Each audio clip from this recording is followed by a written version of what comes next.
Ce matin, nous allons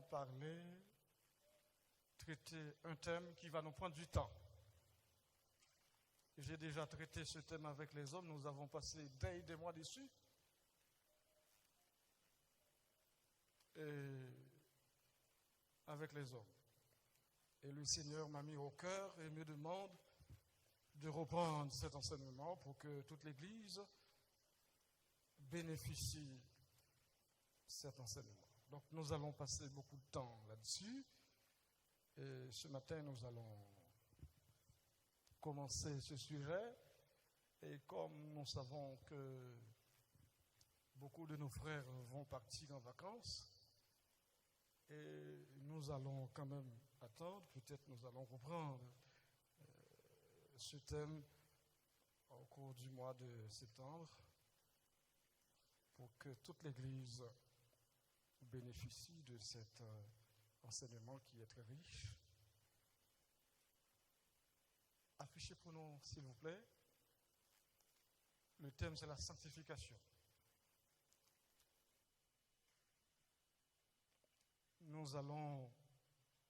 La sanctification est un sujet de plus important et qui touche à notre vie de tous les jours. Et ce thème est tellement important, l'auteur de l'Épître aux Hébreux en fait la condition indispensable pour accéder au royaume des dieux, la condition sine qua non pour avoir accès au royaume des dieux. Dans un premier temps, nous allons définir la sanctification et parler aussi de la sainteté, parce que c'est de ça qu'il s'agit. Et nous allons ou parler de la nécessité de la sanctification. Et si le temps nous en aurons, nous pouvons parler de la nature de la sanctification. Je vous demande de me prêter votre attention parce que c'est important.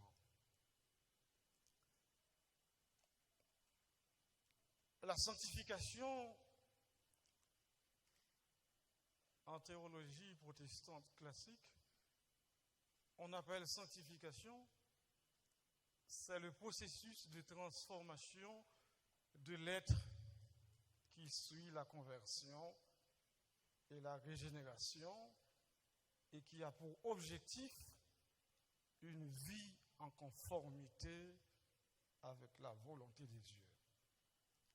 Et quand nous disons que c'est un processus, c'est une démarche de transformation de l'être, c'est-à-dire l'être, pour ceux qui ont, dans les milieux théologiques, où les théologiens parlent de la conception de l'être humain, ceux qui adhèrent à la conception de trichotomie, qui disent que l'être humain est composé de trois parties, le corps, l'âme et l'esprit. Mais il y en a d'autres qui disent que l'être humain, en fait, c'est la dichotomie. Donc la trichotomie, c'est le corps, l'âme et l'esprit. Et pour ceux qui adhèrent à la conception de dichotomie, ils disent que le corps est composé de deux parties. Donc il y a le corps, et puis ils considèrent que l'âme et l'esprit, c'est la même chose. Bon, je préfère, disons, la conception de trichotomie et qui met l'accent sur trois parties. C'est-à-dire, c'est un processus de transformation de votre corps, de votre esprit et de votre âme, la sanctification. Être saint, c'est de remplir les conditions qui permettent de rendre un culte à Dieu, qui permettent de s'approcher de Dieu. Être sanctifié, c'est de remplir les conditions qui permettent de rendre un culte à Dieu, de s'approcher de Dieu. Un lieu est saint, c'est un lieu de culte, comme nous venons de le faire ce matin. C'est un lieu où Dieu est présent. Et vous avez deux actes. Il y a l'acte de la présence de Dieu. Dieu est présent dans ce lieu. Et deuxième acte, il y a ce que nous faisons, le culte que nous rendons à Dieu. Mais ça va ensemble. Parce que là où est le culte, là où est Dieu, là où Dieu est présent, là où est le culte. Des objets sont saints, ce sont des objets qui sont là où Dieu est présent, dans le sanctuaire de Dieu, et qui servent à rendre un culte à Dieu. On dit un prêtre est saint, c'est parce qu'il se tient dans la présence de Dieu et qu'il rend un culte à Dieu. Une femme ou un homme est saint, c'est parce qu'il se tient dans la présence de Dieu pour rendre un culte à Dieu. Ça veut dire aussi qu'on ne peut pas s'approcher de Dieu n'importe comment. Qu'il faut obéir à certaines règles, respecter certaines conditions pour s'approcher de Dieu. Vous qui êtes des enfants de Dieu, on peut comprendre qu'on ne traite pas Dieu n'importe comment. Dieu est saint. Et vous vous rappelez Moïse, pour s'approcher du buisson ardent, et pour respecter la sainteté de Dieu, qu'avait-il fait? Il a enlevé ses chaussures.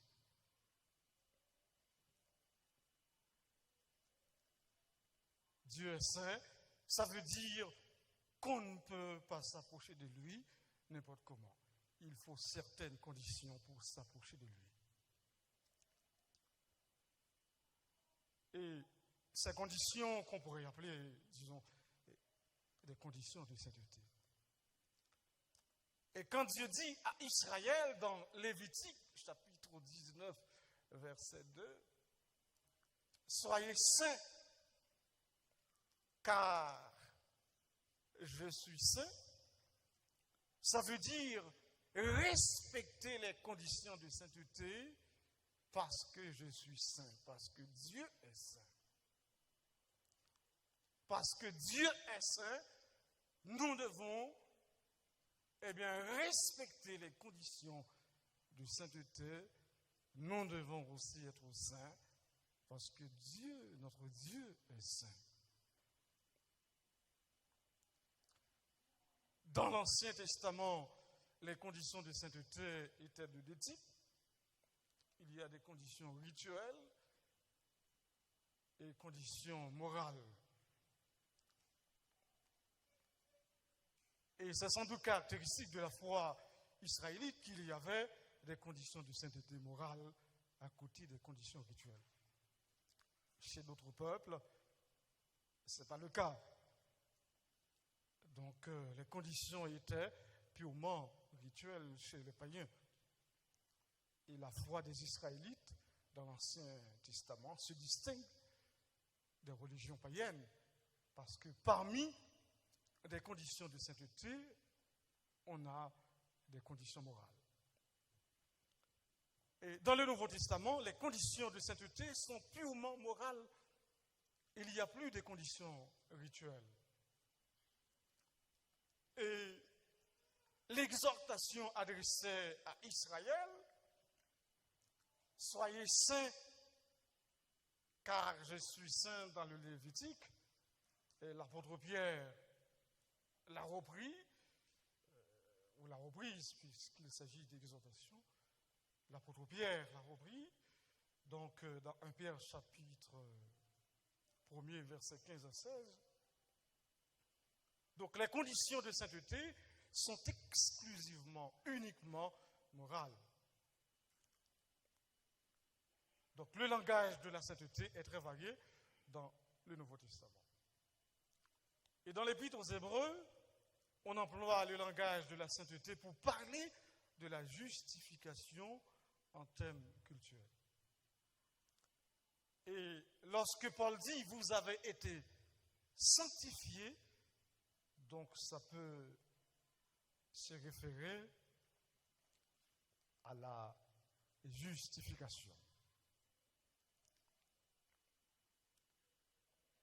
Dieu est saint, ça veut dire qu'il est l'objet de culte.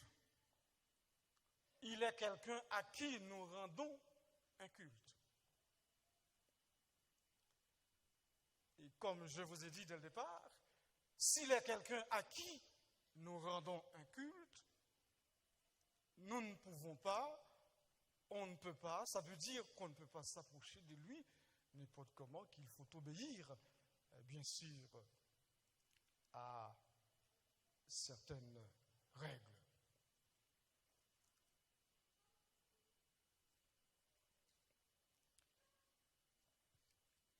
Attendez-moi, je suis un peu perdu dans mes notes. Oui, ok, c'est bon.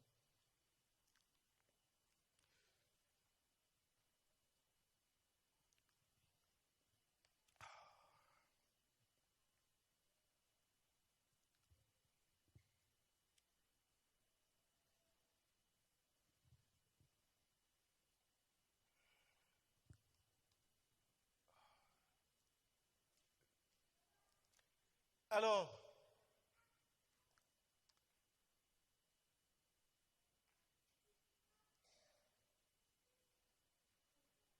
Jean nous dit, si nous sommes en communion avec Dieu,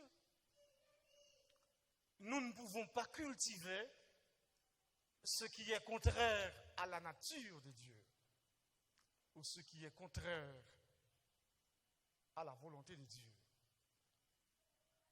Et c'est là le sens de l'exhortation, soyez saints, car je suis saint dans le Lévitique, mais qui est repris par l'apôtre Pierre. Si nous devons être saints, ce n'est pas pour mériter notre salut.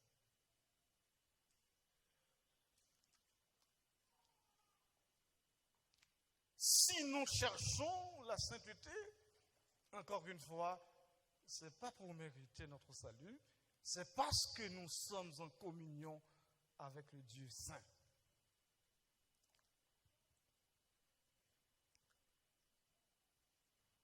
C'est aussi le raisonnement de l'apôtre Jean dans sa première épître, chapitre 1er, verset 5. Vous pouvez l'afficher. Jean parle de lumière. On pourrait parler aussi de sainteté. Et la lumière, c'est une image pour évoquer la vérité et le bien. Au chapitre 2, Jean dit, si nous sommes en communion avec Dieu, le péché est contraire. Est contraire avec... si nous sommes en communion avec Dieu, le péché est incompatible avec la volonté de Dieu, avec ce que nous sommes. Si nous sommes en communion avec Dieu.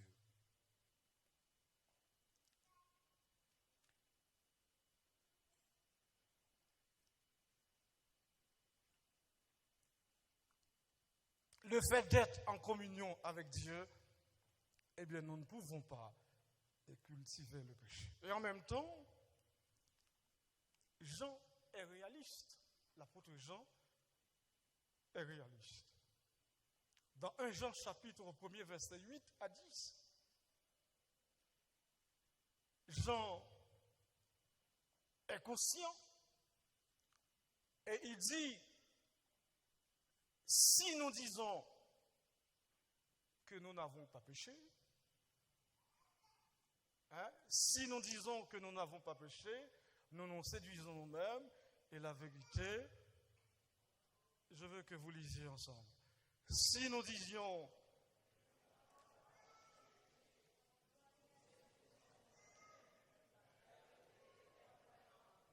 voilà. Et dans ce texte, Jean essaye d'éviter deux écueils. À cette époque, il y avait plusieurs tendances qui dominaient. Plusieurs tendances. Le premier consisterait à dire maintenant, on est sauvé. On est sauvé par la foi, on peut pécher. Hein? Parce que Dieu est un Dieu d'amour. Et même dans l'église de l'Apocalypse, chapitre, vous qui avez suivi l'enseignement sur les réseaux El Shaddai, un jour je reviens aussi pour étudier les 7 messages de l'Apocalypse. Et nous avions montré au sein de l'église nous avons étudié 3 églises. La 3e église, c'est quoi? Oui, l'église de Pergame. Merci, frère Matsen. Donc, au sein de ces églises, excusez-moi, frère Jean, exilé, d'accord. Donc, au sein de cette église, il y avait des faux prophètes qui enseignaient la doctrine de Balaam, la doctrine des Nicolaïtes. Et de quoi s'agit-il? Il s'agit des faux prophètes qui disent que Dieu est un Dieu d'amour. Alors pour que vous sachiez, vous mesurez la profondeur de cet amour, il faut continuer à pécher. Parce que plus vous péchez, ce sont des faux docteurs qui le disent, hein, qui étaient dans l'église. Et qui disent, plus vous péchez, c'est plus l'amour de Dieu va abonder. Donc, vous voyez comment c'est séduisant. Donc, c'est très dangereux pour l'Église. C'est la raison pour laquelle les dirigeants, les responsables de l'Église doivent toujours veiller à l'enseignement aux frères qui enseignent de l'Église pour voir de quoi, comment l'enseignement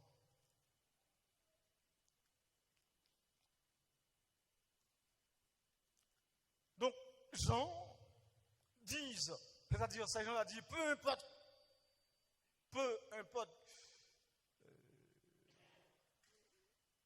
comment nous vivons, de toute façon on est sauvé, on ne peut rien. Et Jean répond pour dire non, le péché est incompatible avec ce que vous êtes. Il n'y a pas de compatibilité entre ce que vous étiez et ce que vous êtes maintenant. Est-ce que vous comprenez? Donc, il n'y a pas accord. Le péché n'est pas accordé avec soyez maintenant. Ce que vous êtes en Christ maintenant. Il n'y a pas de compatibilité. Donc, il y a une incompatibilité entre ce que vous êtes et ce que vous étiez maintenant. J'en dis non. Mais en même temps, Jean, il est réaliste, il sait que malheureusement, il nous arrive, je dis malheureusement, il nous arrive malheureusement de tomber dans le péché. Et c'est pourquoi j'en dis, si malheureusement, vous seriez tombé, je mets au conditionnel, parce que tomber dans le péché, ce n'est pas normal. C'est pourquoi je le mets au conditionnel. Si malheureusement vous tombez dans le péché, sachez bien, hein, si nous confessons nos péchés, il est fidèle et juste pour nous les pardonner. Est-ce que vous comprenez? Voilà. Je vous ai bien dit, ça va prendre du temps, on va passer des mois parce que le contenu est riche. Et deuxième écueil, deuxième piège, il y a certains chrétiens, deuxième problème, qui consisterait à se dire, je suis pécheur, je ne suis pas un vrai chrétien, je suis dans une vraie situation désespérée, on ne fait rien. C'est-à-dire pour quelqu'un qui malheureusement tombe dans le péché, et on passe son temps tout le temps à se culpabiliser pour se dire on ne fait rien, et on se laisse aller au péché. On se culpabilise.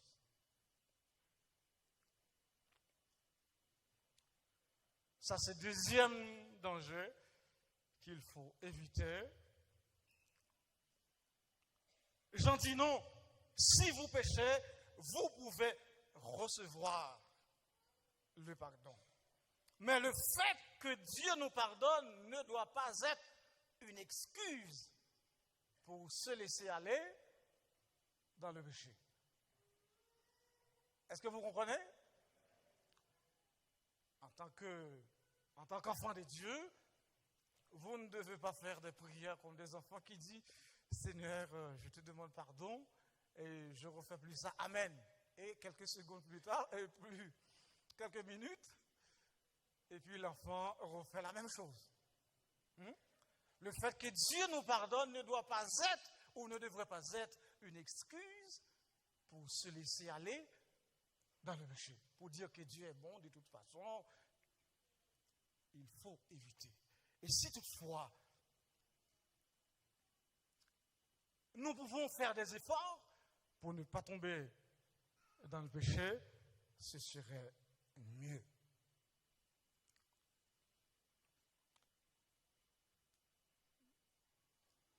Donc, il faut éviter ces deux écueils, se laisser aller au péché, et puis, et d'autre part, c'est la culpabilisation, la culpabilité qui est paralysante et désespoir face au constat que l'on est pécheur. Et en même temps, Jean est en train de nous dire, je mets l'accent là-dessus, que le péché est incompatible avec ce que nous sommes en tant que chrétiens. Et toutefois, nous sommes toujours pécheurs. C'est pourquoi la sanctification est nécessaire.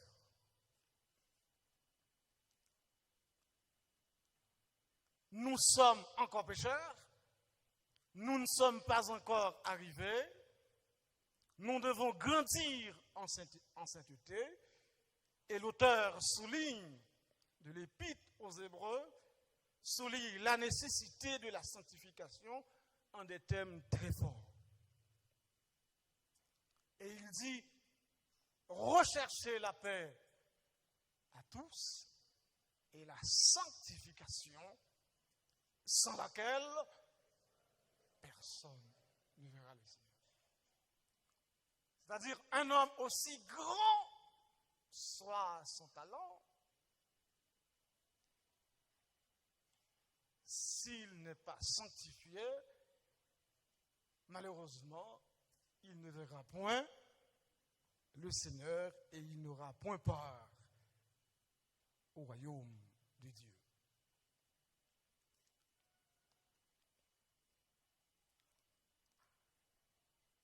Donc, et l'auteur dit, il dit, faites tous vos efforts pour être en paix avec tout le monde. Sans la sanctification, sans la croissance en sainteté, nul ne verra le Seigneur. On pourrait aussi mentionner toutes les exhortations à rechercher la sainteté chez l'apôtre Paul, en particulier dans 1 Thessaloniciens chapitre 5, verset 15. Vous pouvez l'afficher pour nous, s'il vous plaît.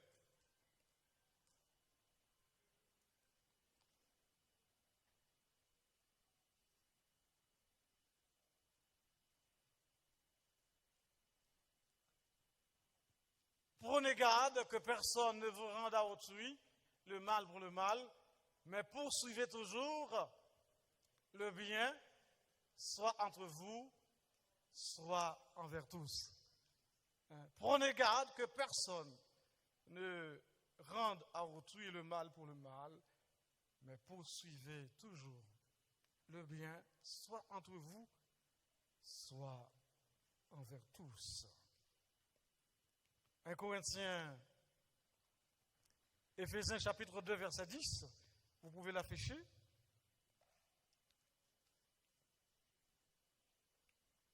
Éphésiens chapitre 2, verset 10.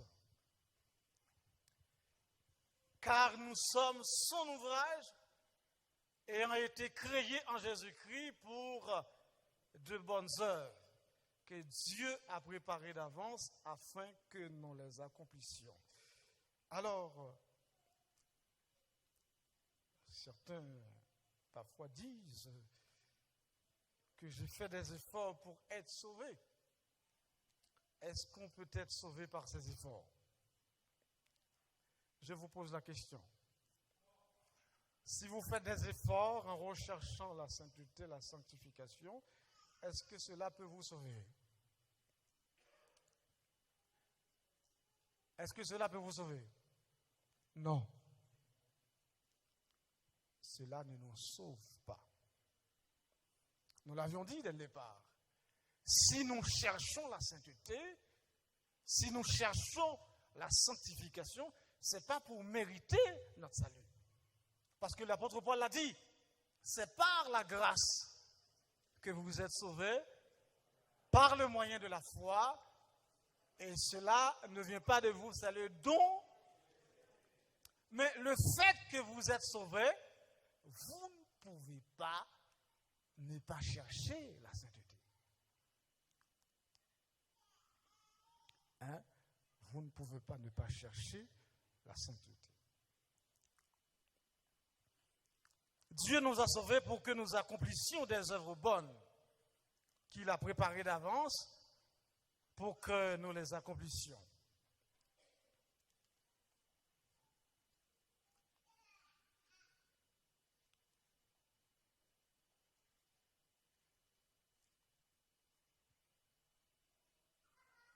Dans certains textes, Paul appelle les chrétiens les saints. C'est une étiquette qui est dérivée de l'Ancien Testament qui désigne les croyants. Quand on vous appelle les saints, c'est-à-dire les membres du peuple de Dieu, du peuple saint, qui rend un culte à Dieu.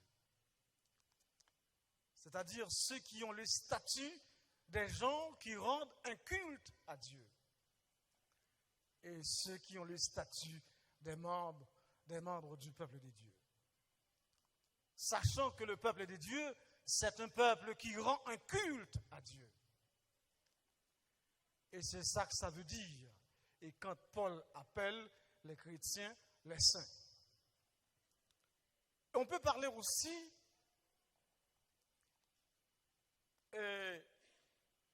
d'une sanctification, de la sanctification positionnelle ou de principe. J'explique. Parce que dans une étude, même si vous entendez des mots, il suffit de les expliquer pour faciliter la compréhension de tout un chacun. Donc c'est simplement une manière de souligner que nous faisons partie d'un peuple qui rend un culte à Dieu. Et là, vous avez un autre usage qui se rapproche de notre usage à nous dans le Nouveau Testament. Quand par exemple Paul dit dans 1 Thessaloniciens chapitre 4 verset 3, il dit ce que Dieu veut, et affichez pour nous s'il vous plaît, ce que Dieu veut,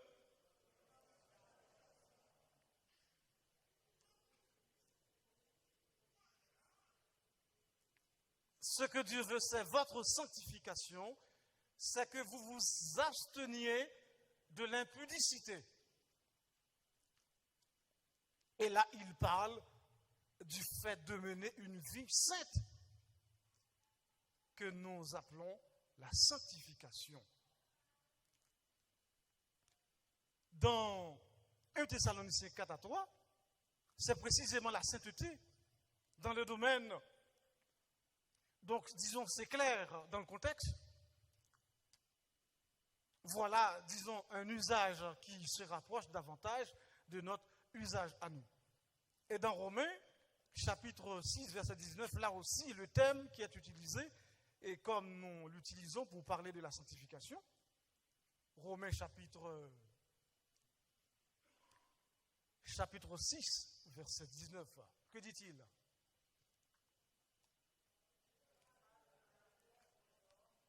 À cause de la faiblesse de votre chair, de même donc,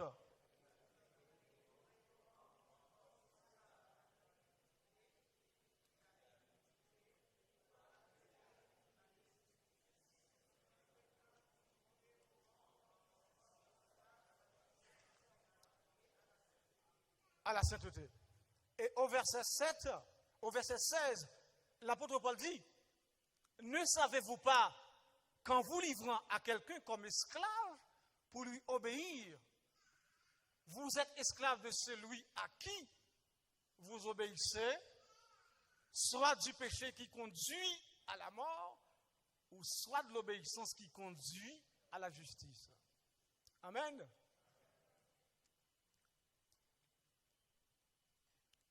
Soit du péché qui conduit à la mort, et soit de l'obéissance qui conduit à la justice.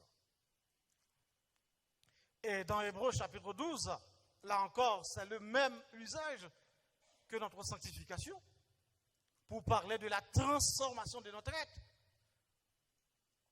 Et cette transformation qui débouchait sur une vie en conformité avec la parole de Dieu. Et nous avions dit dès le départ, la sanctification, c'est le processus de transformation.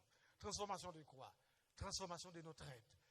L'être humain, qui est composé de 3 parties, le corps, l'âme et l'esprit. Hein? Le corps, l'âme et l'esprit qui doit être transformés.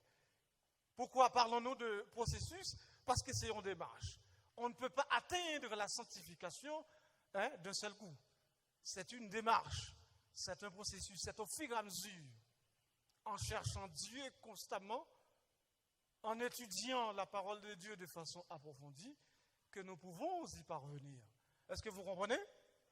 C'est pourquoi nous parlons de processus de transformation. Bon, c'est que ce n'est pas tellement compliqué parce que moi, expliquez-nous. Et si après l'étude, nous t'as senti qu'il y a quelque chose que nous n'avons pas fini de comprendre, mais toujours été disponible. Mais au fur et à mesure, on a à comprendre, parce que là, on n'est qu'au début de cette étude. Au fur et à mesure, vous allez comprendre.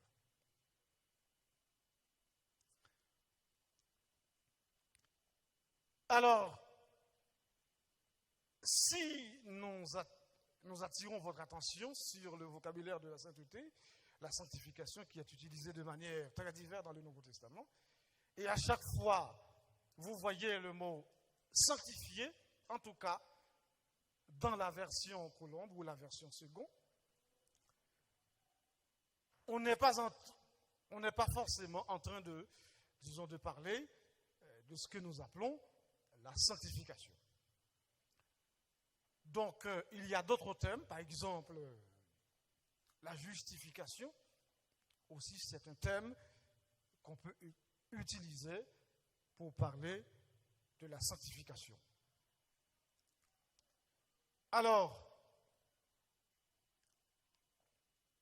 il est quelle heure là? D'accord. Alors, avant tout, je vous demande, pendant la semaine, au cours de la semaine, affichez pour nous, s'il te plaît, le verset à mémoriser. Il y a 3 versets à mémoriser au-dessus. Et je vais vous demander d'apprendre par cœur ces versets et qui sont indispensables pour l'étude. Les versets, c'est Romains 12. Romains 12, verset 1er à 2. Disons tout au début, de la page. Les versets à mémoriser.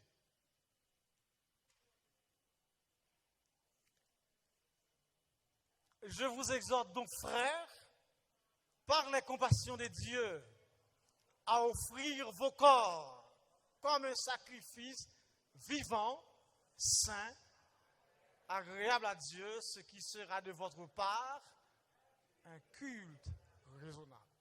Alors je vous demande d'apprendre pour nous par cœur. Et l'autre verset, s'il vous plaît.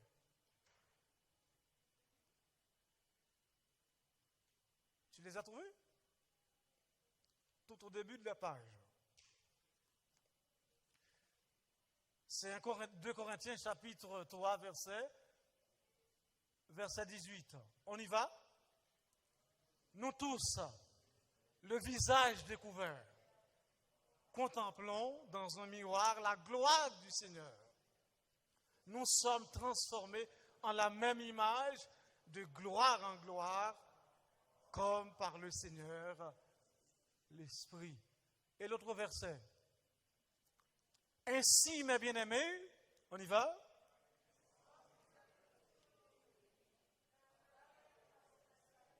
Avec crainte et tremblement,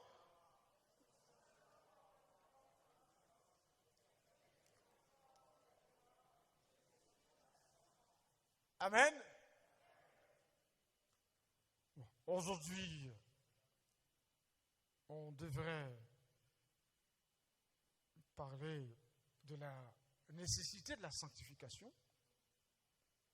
Est-ce qu'il y a encore du temps?